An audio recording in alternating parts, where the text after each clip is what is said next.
Hello everyone, welcome to Z chem chemistry classes. कैसे हो आप सब? हम इस लेक्चर में आपको दिख रहा होगा, हम बीएससी थर्ड सेमेस्टर का केमिस्ट्री सिलेबस देखने वाले। बहुत सारे लोगों को कन्फ्यूजन था, सर थर्ड सेमेस्टर का सिलेबस क्या है जो एनईपी ने डिजाइन किया है नई शिक्षा नीति के अनुसार, वो समझ में नहीं आ रहा। आप बता दीजिए एक बार। चलो ठीक है, हम बता रहे हैं यहाँ पर बीएससी थर्ड सेमेस्टर के केमिस्ट्री सिलेबस के बारे में। मुझे लगता है इससे पहले आपको एक चीज़ पता होगी, क्योंकि मैंने लास्ट या बीएससी फर्स्ट सेमेस्टर का सिलेबस बताया था तो वहाँ पर भी मैंने इस चीज़ को बताया था कि देखो हमारी जो ग्रेजुएशन है बीएससी 3 साल में क्या क्या होता है। फर्स्ट ईयर में कोई ना कोई चीज़ मिलती है, सेकंड ईयर में कोई ना कोई चीज़ मिलती है, थर्ड ईयर में कोई ना कोई चीज़ मिलती है। ओवरऑल 6 सेमेस्टर होते हैं। फर्स्ट ईयर में हमारे 2 सेमेस्टर होंगे, फर्स्ट सेम और सेकंड सेम। सेकंड ईयर की अगर मैं बात करूं तो वहाँ पर 2 सेमेस्टर होंगे, थर्ड सेम और फोर्थ सेम। और थर्ड ईयर में भी हमारे 2 सेमेस्टर होते हैं, फिफ्थ सेम और सिक्स सेम। जब आप फर्स्ट सेमेस्टर और सेकंड सेमेस्टर कंप्लीट कर लेते हो, उसके बाद में आपको एक सर्टिफिकेट दिया जाता है जिसका नाम है certificate in bio organic and medicinal chemistry. जी, अब पता है आपकी जो ग्रेजुएशन है बीएससी, उसके हर एक साल इंपॉर्टेंट होती है। कहने का मतलब कि वेस्ट नहीं आती। पहले क्या था कि कोई स्टूडेंट कर रहा है, 1 साल कर लिया उसके बाद छोड़ दिया, 2 साल कर लिया उसके बाद छोड़ दिया, नहीं हो पा रहा है। अभी क्या है कि अगर 1 साल कर लिए तो आपको एक सर्टिफिकेट दे दिया जाएगा जिसका नाम होगा, केमिस्ट्री की अगर मैं बात करूं तो certificate in bio organic and medicinal chemistry. उसके बाद जब आप सेकंड ईयर कर लोगे तो आपको मिलेगा डिप्लोमा। सेकंड ईयर मतलब सर, सेकंड ईयर का मतलब है जब आप थर्ड सेमेस्टर और फोर्थ सेमेस्टर दोनों को कंप्लीट कर लोगे तो आपको एक दिया जाएगा diploma in chemical dynamics and analytical techniques. Diploma मिलेगा आपको केमिकल डायनेमिक्स और एनालिटिकल टेक्निक्स में, अभी जो आप करने वाले हो। इसके बाद जब आप थर्ड ईयर में आओगे, जब आप फिफ्थ सेम और सिक्स सेम को कंप्लीट कर लोगे, तब आपको बैचलर डिग्री दी जाएगी साइंस की, मतलब बीएससी की डिग्री आपको मिलेगी। तो मुझे लगता है इतनी बात शायद आपको पहले से पता हो, और नहीं पता हो तो बहुत अच्छी बात है, आप पता चल गई है। अब हम करने वाले हैं क्या, बीएससी थर्ड सेमेस्टर का सिलेबस के बारे में। देखो सबको पता होता है, आपने फर्स्ट सेमेस्टर किया, उसमें आपको एक बुक मिली होगी जिसमें 8 यूनिट होंगे। सेकंड सेमेस्टर में आए होंगे तब भी आपके 8 यूनिट की एक ही बुक मिली होगी। थर्ड सेम और फोर्थ सेम में भी आपको एक ही बुक मिलने वाली है जिसमें 8 यूनिट्स हैं। सही है। जब आप फिफ्थ सेमेस्टर में आओगे तब आपको 2 बुक मिलेगी केमिस्ट्री की, और सिक्स सेमेस्टर में भी आपको 2 बुक मिलने वाली है। तो यहाँ पर हम अभी बात करने वाले किसकी, थर्ड सेमेस्टर की। थर्ड सेमेस्टर की अगर मैं बात करूँ तो इसमें आपको एक ही बुक है जिसका नाम है chemical dynamics and coordination chemistry. देखो इधर ये नाम लिख रखा है मैंने, क्या है, chemical dynamics and coordination chemistry. Sir 2 topic हैं इसमें, पूरी बुक में केवल 2 टॉपिक हैं, और 2 टॉपिक में से एक टॉपिक तुम्हारा फिजिकल केमिस्ट्री से है और दूसरा जो टॉपिक है वो तुम्हारा इनऑर्गेनिक केमिस्ट्री से है। ये केमिकल डायनेमिक्स फिजिकल केमिस्ट्री का पार्ट है और कोऑर्डिनेशन केमिस्ट्री हमारा इनऑर्गेनिक केमिस्ट्री का पार्ट है। सर इन दोनों टॉपिक्स को इस थर्ड सेमेस्टर में 8 यूनिट्स में डिवाइड किया गया है। 8 यूनिट्स कौन कौन सी, वो मैंने इधर लिख रखी हैं। वो कौन कौन सी 8 यूनिट्स हैं सर, बताएंगे? बिल्कुल बताएंगे। देखिए पहली यूनिट है हमारी केमिकल काइनेटिक्स। आपने कहीं ना कहीं इसके बारे में आपने पढ़ा हो, आप चाहो तो इसको नोट कर सकते हो या स्क्रीनशॉट भी ले सकते हो। चलिए ठीक है, हम अब बात करते हैं। अगर मैं बात करूं यहाँ पर किसकी, केमिकल काइनेटिक्स की, तो आपने 11th-12th में, या 12th में ये चैप्टर आता है हमारा केमिकल काइनेटिक्स का, जिसे हम हिंदी में रासायनिक बलगतिकी भी बोला जाता है। तो वहीं से रिलेटेड है, थोड़ी सी डीप चीजें आएंगी आपको। इसमें क्या क्या चीजें मिलने वाली है वो हम आगे थोड़ा सा डिटेल बताने वाले हैं। तो पहला क्या है, आपका केमिकल काइनेटिक्स मिलेगा इसमें। ठीक है। दूसरा है केमिकल इक्विलिब्रियम, ये भी आप पढ़ चुके होते हैं भाई, हल्का फुल्का तो 11th-12th में पढ़ गया। तो जैसे जैसे अब आगे ग्रेजुएशन में आओगे यही चीजें क्या होती चली जाती हैं, ब्रॉड होती चली जाती हैं। ठीक है ना। तो यहाँ पर हमने क्या कर दिया, केमिकल काइनेटिक्स। उसके बाद में केमिकल इक्विलिब्रियम, ये आपका सेकंड यूनिट है, इसमें आपको पढ़ना है। थर्ड यूनिट है आपकी फेज इक्विलिब्रियम, शायद ही आपने नहीं पढ़ी पहले, ये आपकी ग्रेजुएशन में ही मिलने वाली है। फेज इक्विलिब्रियम, इसमें क्या होता है, बहुत सारे फेजेस के बारे में पढ़ते हैं, सॉलिड फेज है, लिक्विड फेज है या गैस फेज है, कौन किस में ट्रांसफर हो रहा है, तो उसमें डिग्री ऑफ फ्रीडम क्या है, कंपोनेंट क्या है, ये सब के बारे में तो अभी जब पढ़ेंगे तब हम जान लेंगे इस चीज को क्या है। तो फेज इक्विलिब्रियम है।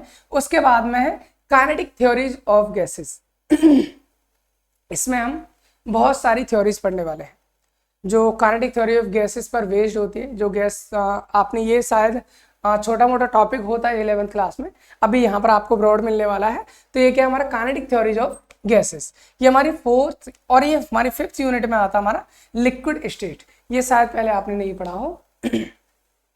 पहला केमिकल काइनेटिक्स, दूसरा केमिकल इक्विलिब्रियम, तीसरा फेज इक्विलिब्रियम, फोर्थ है हमारा काइनेटिक थ्योरीज ऑफ गैसेस, और फिफ्थ हमारा लिक्विड स्टेट। सर ये पांचों की पांचों यूनिट तुम्हारा, ये जो पांचों की पांचों यूनिट हैं तुम्हारी, इनकी हम बात कर रहे हैं लिक्विड स्टेट तक। ये हमारा फिजिकल केमिस्ट्री का पार्ट, किसका पार्ट है हमारा? Physical chemistry. मतलब अगर मैं आपसे कहूं फिजिकल केमिस्ट्री मतलब सर केमिकल डायनेमिक्स, इसमें सारे केमिकल्स के मोशंस के बारे में, उनकी रेट के बारे में, उनको अफेक्ट करने वाले रेट को जो फैक्टर्स हैं उनके बारे में, इन सब के बारे में पढ़ते हैं, और उससे रिलेटेड थ्योरी। तो ये हमारी 5 यूनिट्स हमारी केमिकल डायनेमिक्स पर बेस्ड है, मतलब फिजिकल केमिस्ट्री। इसके बाद हमारा आता है क्या? Coordination chemistry. तो यहाँ पर ये जो बाकी के 3 यूनिट है ये हमारी इनऑर्गेनिक से रिलेटेड है। किससे रिलेटेड है? इनऑर्गेनिक केमिस्ट्री से रिलेटेड है। सर क्या क्या है इसमें? पहली है कोऑर्डिनेशन केमिस्ट्री। क्या है? कोऑर्डिनेशन केमिस्ट्री, जो यूनिट 6 है। इसमें आपने इसको भी क्लास 12th में पढ़ा होगा कहीं ना कहीं, क्योंकि ये कोऑर्डिनेशन केमिस्ट्री वहीं से स्टार्टिंग होती है हमारी क्लास 12 से। वहाँ पर क्या होता है कि हम पढ़ते हैं कहीं ना कहीं, शायद आपने नाम सुना होगा, जो लिगेंड होते हैं, सेंट्रल मेटल एटम होता है ना, तो वो सब के बारे में, उनके आईपीसी आप पढ़ते हो, आइसोमेरिज्म भी पढ़ते हो, तो वो सब जो है वो कोऑर्डिनेशन केमिस्ट्री में आता है। तो वहीं पर हम यहाँ पर भी करने वाले हैं सारी चीज़ें, तो ये कोऑर्डिनेशन केमिस्ट्री हो। बात समझ में आ रही है? इसके बाद में अगला जो आपकी यूनिट नंबर 7 है, इसमें आपको मिलेगी theories of coordination chemistry. Sir coordination chemistry से रिलेटेड थ्योरी कौन कौन सी थ्योरी होती है? जैसे वर्नर थ्योरी होती है, बीवीटी होती है, सीएफटी होती है, एमओटी होती है, इन सब के बारे में हम इसमें पढ़ने वाले हैं, थ्योरीज ऑफ कोऑर्डिनेशन केमिस्ट्री के बारे में। ओके, अगला है इनऑर्गेनिक स्पेक्ट्रोस्कोपी एंड मैग्नेटिज्म। बिल्कुल सर, ये स्पेक्ट्रोस्कोपी बहुत इंपॉर्टेंट पार्ट होता है। शायद आपका यहाँ से स्टार्टिंग हो रही है स्पेक्ट्रोस्कोपी की, आपको इससे पहले स्पेक्ट्रोस्कोपी कहीं नहीं मिली होगी। ये स्पेक्ट्रोस्कोपी इसमें भी आएगी, अगले वाले सेमेस्टर में भी आएगी। तो यहाँ पर क्या है कि अभी आपको केवल इनऑर्गेनिक की स्पेक्ट्रोस्कोपी दे रखी है। जब आप नेक्स्ट वाले सेमेस्टर में आओगे या सेमेस्टर 4th में, तो वहाँ पर ऑर्गेनिक की और फिजिकल की स्पेक्ट्रोस्कोपी भी देखने को मिली। बहुत बेहतरीन पार्ट होता है, जो आज के टाइम में हमारे पूरे वर्ल्ड में सबसे ज़्यादा यूज की जा रही है। जो सबसे ज़्यादा यूजेबल पार्ट है वो हमारा स्पेक्ट्रोस्कोपी का ही है। तो ये सारा चीज़ यूज की जा रही है। इसके साथ ही साथ इसमें हम पढ़ने वाले हैं मैग्नेटिज्म। बात समझ में आ रही है? मुझे लगता है कि 8 यूनिट्स के बारे में आपको पता चल गया होगा कौन कौन सी यूनिट है। अब बात आती है सर इसका मैं डिटेल वो बता दीजिए, क्या इनका जो सिलेबस है, क्योंकि जब सिलेबस हमें पता चल जाएगा तो फिर आराम से हम चीज़ें पढ़ सकते हैं। चलो ठीक है, हम सिलेबस के बारे में बताते हैं। देखिए ये सिलेबस है आपका, शायद आपको दिख रहा हो, मैं थोड़ा सा और जूम कर लेता हूँ, आपको ठीक से दिख जाएगा। ठीक है, देखो ये पहली जो यूनिट है आपको, एक मिनट, ये यूनिट है आपकी, ठीक है।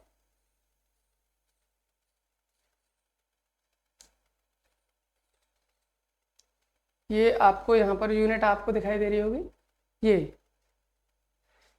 Chemical kinetics. अब मैं यहाँ पर बात कर लेता हूँ थोड़ी सी। सर ये केमिकल काइनेटिक्स में हम क्या क्या चीज़ पढ़ने वाले हैं? ये यूनिट हमारी केमिकल काइनेटिक्स। इसमें हम जैसे रिएक्शन का रेट क्या होता है, मॉलिक्यूलरिटी क्या होती है, ऑर्डर ऑफ रिएक्शन क्या होता है, जैसे फर्स्ट ऑर्डर है, जीरो ऑर्डर है, सेकंड ऑर्डर है, बहुत सारे nth ऑर्डर तक हम पढ़ेंगे उसके बारे में। और उसका हाफ लाइफ होता है, उसकी इंटीग्रेटेड रेट इक्वेशन होती है, वो सारी चीज़ें। थ्योरी ऑफ काइनेटिक्स, अगर आपको इसका स्क्रीनशॉट लेना है तो आप स्क्रीनशॉट भी ले सकते हो। मैं इधर हट जाता हूँ, आप फर्स्ट यूनिट का स्क्रीनशॉट ले लीजिए। ये हमारी यूनिट फर्स्ट होगी, इसके बाद मैं आपको यूनिट सेकंड बता देता हूँ, ठीक है। मैं आपको यूनिट सेकंड और यूनिट थर्ड के फोटोज आप भी खिंचवा देते हैं, ये ठीक है। तो ठीक,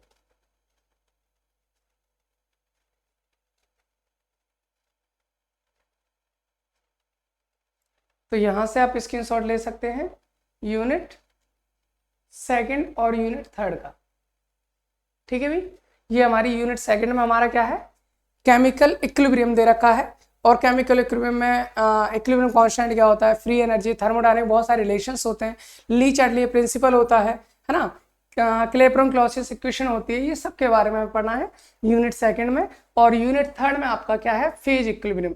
फेज इक्विलिब्रियम में statement, meaning of the term phase, components, degree of freedom, इन सब के बारे में पढ़ना है। और आपको कुछ सिस्टम स्पेशली उन्होंने दे रखा है, जैसे वाटर सिस्टम है या CO2 सिस्टम है, इन दोनों का हमें पढ़ना है। और इसमें सल्फर सिस्टम भी होता है, शायद वो दिया नहीं है, तो उसके बारे में देखेंगे हम जब भी पढ़ेंगे। और उसके बाद में क्या है हमारा, इसमें आपको दे रखा है ये BICD या BIAG सिस्टम भी दे रखे हैं, 2 कंपोनेंट सिस्टम होता है इन सब के बारे में। तो मुझे लगता है आपको फर्स्ट ये आपको इसका भी स्क्रीनशॉट ले लो, फिर मैं आपको आगे यूनिट 4th और यूनिट 5th का सिलेबस आपको बता देता हूँ। ठीक है, ये यूनिट 4th आ गया हमारी।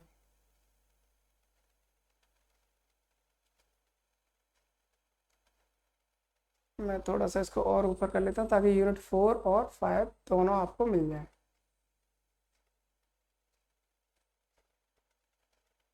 ठीक, ये मैं इधर कर लेता हूँ थोड़ा ताकि आपको कंप्लीट मिल जाए। ओके, ये है आपका क्या यूनिट, इसमें कट तो नहीं रहा, ठीक है, लिक्विड सॉलिड्स तक ही आ रहा है। ठीक,